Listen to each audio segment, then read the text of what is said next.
బరువు తగ్గడం అనేది ఒక నిరంతర పని. కొంత అధిక బరువు తగ్గే వరకు కనుక కనీస జాగ్రత్తలు తీసుకోకపోతే తిరిగి మళ్లీ ఒళ్ళొస్తుంది. అయితే ఎప్పుడైనా సరే బరువు తగ్గాలి అని అనుకునేటప్పుడు మధ్యాహ్నం భోజనం దగ్గర చాలా శ్రద్ధ తీసుకోవాలి.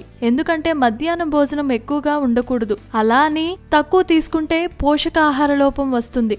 అందుకే మంచి పోషక విలువలున్న భోజనం, తక్కువ కొవ్వు పదార్థాలు, ఎక్కువ పీచు పదార్థం, మంచి విటమిన్స్ ఉన్న భోజనం చేయాలి. అయితే రోజు తినే అన్నం కనుక తింటే మనకి అలవాటు అయిన ఆహారం కాబట్టి ఎక్కువగా తీసుకోవటం జరుగుతుంది. అందుకే ఈ రోజు మనం అధికంగా ప్రోటీన్స్, కాల్షియం, మంచి పీచు మరియు విటమిన్స్ ఉన్న పాలకూర చపాతీల గురించి తెలుసుకుందాం. దీనిని తయారు చేసుకునే విధానం: కొద్దిగా పాలకూరని వేడి నీళ్ళలో ఉడికించాలి. తర్వాత చల్లారబెట్టి దానిలో కొంచెం అల్లం, పచ్చిమిర్చి కలిపి మిక్సీ పట్టుకుని పక్కన పెట్టుకోవాలి.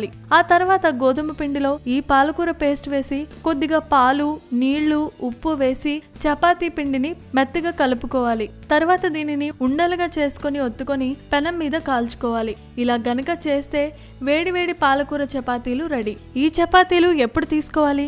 ఈ చపాతీలు మధ్యాహ్నం పూట 3 మాత్రమే తీసుకోవాలి. దీంతో పాటు మంచి చిక్కని పెరుగును తీసుకోవాలి. అంతేకాకుండా తేలికపాటి పప్పు, ఉడకబెట్టిన కూరతో దీనిని తినాలి. దీనివల్ల పొట్టలో కొవ్వు లాగేసి ఒక్క 15 రోజుల్లో నాజుగ్గా తయారైపోతాం.